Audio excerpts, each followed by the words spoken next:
Those first, I just want to thank Mr. Travis Bruce. For those of you who watched my last interview with him, a new idea was proposed that you would all now see me here on the Horror Realm. And tonight will mark the first episode of a brand new show by the name of The Damned Lists. And for our first one, well, tell me in the comments, tell me, what was your favorite concert? What's your best memory of a live concert? Because I guarantee you, none of you are going to say where somebody dies. Unless, of course, you're just a black hearted soul like mine. Yes, tonight I will tell you all about 6 different concerts that perhaps it would have been better to just stay home and listen to Spotify instead of attending. For our first entry, we will be going back to a little time not too long ago, about only 2 years actually. And our venue, why, none other than Astro World Festival in Houston, Texas. You see, in November 5th, 2021, while while I, the unholy corpse child, was still just a budding demon scribe, several had attended a very popular concert from former rapper Travis Scott. Now, I'm just going to be completely frank and say that I only remember this particular rapper for the burger that was named after him as a promotional item. However, these people will remember him for a very, very different reason, and not a good one. You see, surging crowds at Travis Scott's Astroworld Music Festival led to a fatal pandemonium. It started when Mr. Scott himself took the stage, and everyone just adoring their favorite artist decided to rush to the stage together. Unfortunately, what they didn't account for was the compact space they were creating for certain others. And well, because of that, about 9 people ended up being left unable to breathe. And some of them led to cardiac arrest. And at least 8 people, 9 people, were announced dead on arrival. And at least a dozen more were rushed to the hospital. A deadly incident that took place at a rather promising event. Now, of course, things could have been worse. It could have gone up in flames, like the Station nightclub in West Warwick, Rhode Island. And this takes us back into 2003. A good year.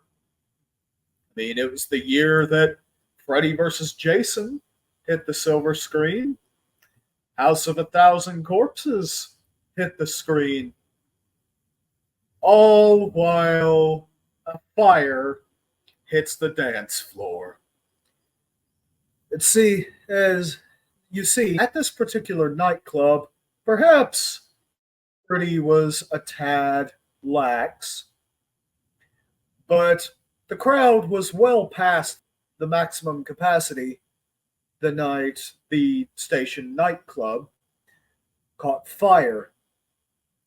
And while watching the local band Great White,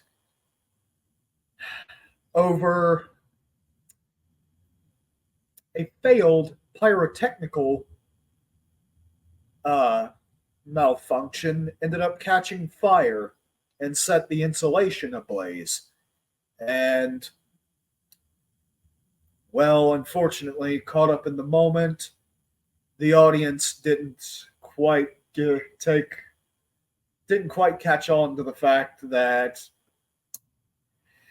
that's not just light shows. That's the real deal. And unfortunately, by the time they did, the fire had grown, and they all tried to leave in a mass exodus.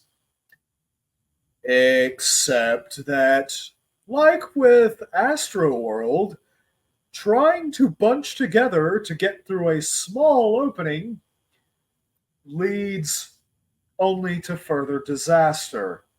Between several people being stomped to death in true Lion King fashion, and the actual fire itself, over 100 people lost their lives at the station nightclub. What a metal way to go.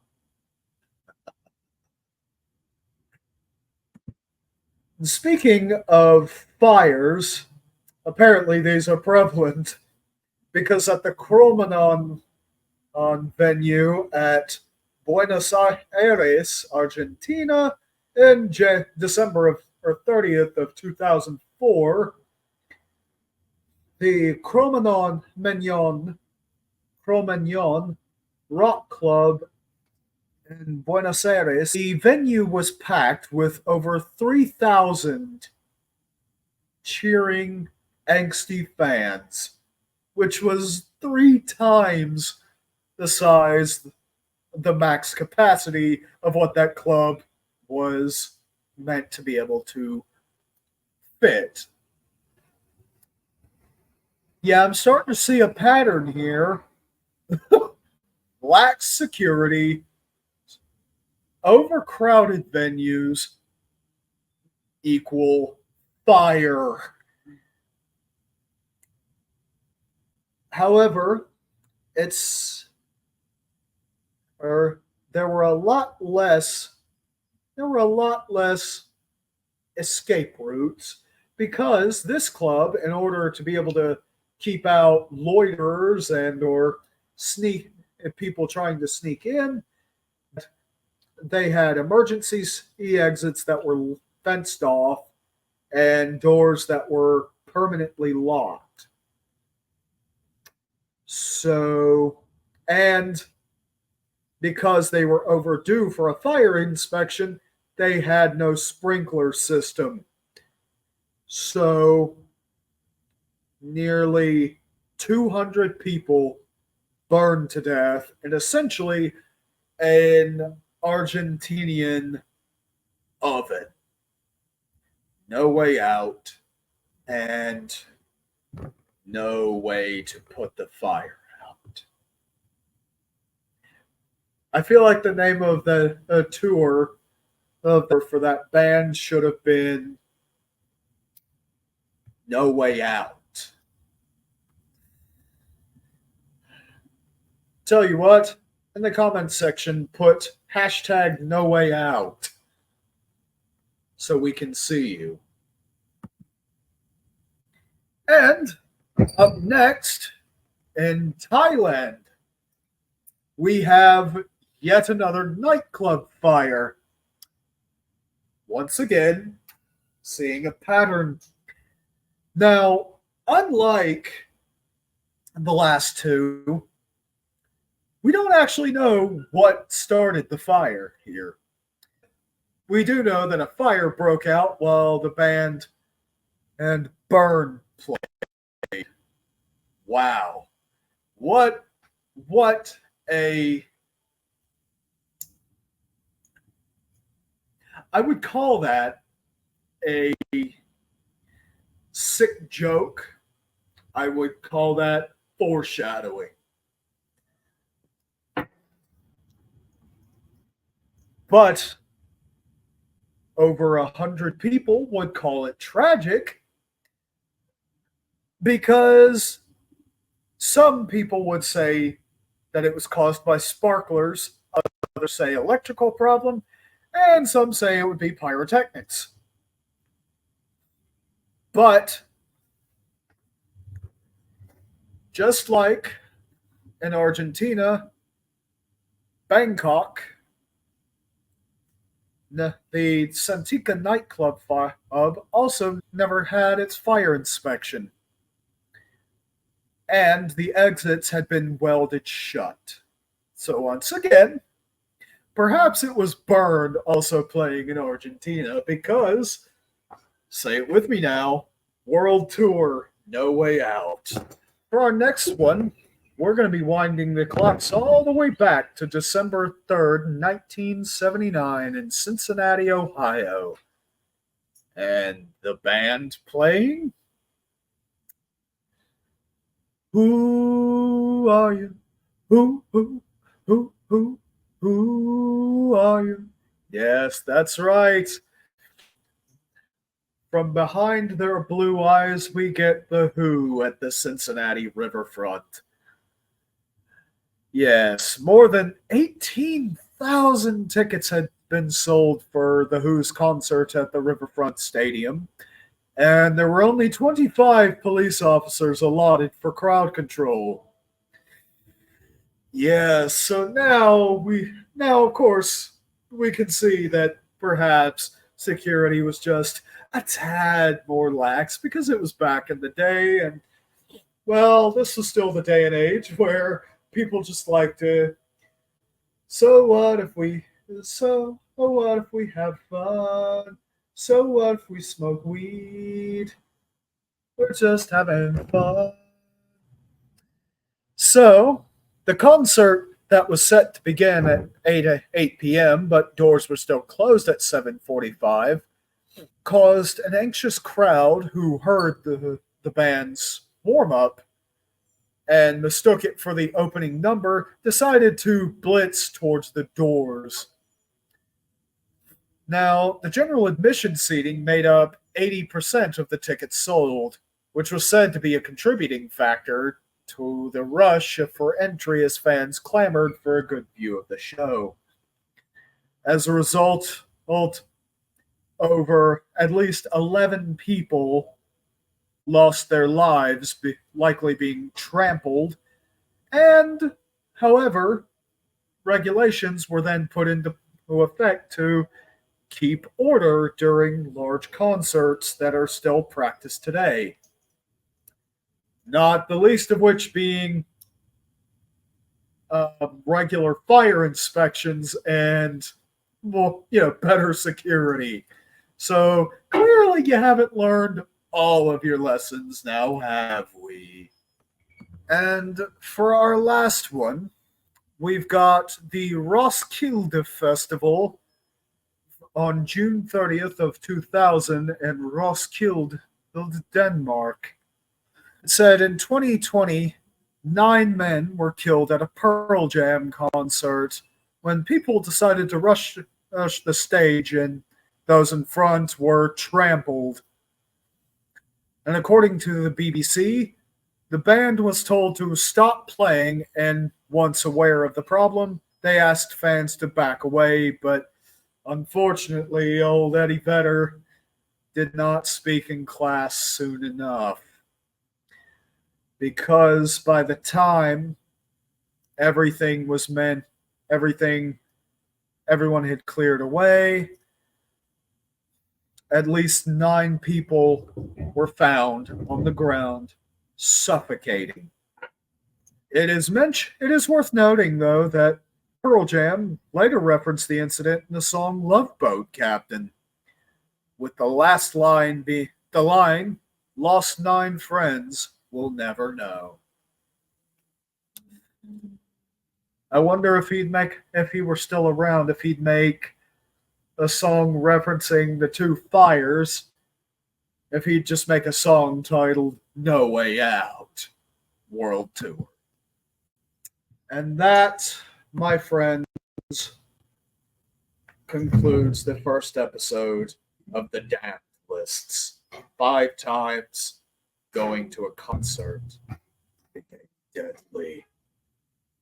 And an honorable mention being the incident that took place in the year 2000 at one of Pantera's last concerts. Yes, the tragedy of Dimebag Darrell.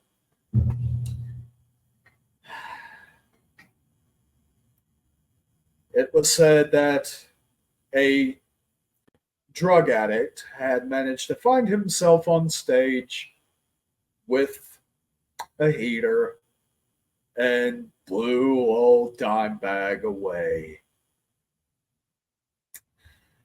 A true loss. But there you have it. The times going to a concert became deadly. I want to again thank Travis Bruce and the Horror Realm for allowing me to be your host tonight.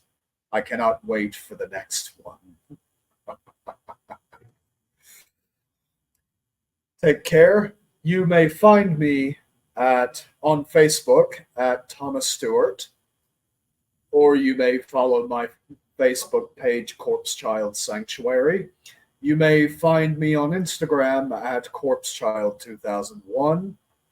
You may find me on TikTok and Slasher at Unholy Corpse Child. And you may find me all of my books on Amazon, or you may be a devoted maggot or larvae and join me in the sanctuary at www.corpsechildsanctuary.com, where all of my tomes of terror are also available for purchase. Ebooks cheaper than Amazon, and paperbacks are all signed, come with artwork and a bookmark. That is all for now, my children. But please, take care, and may you all be forever robbed of a peaceful slumber.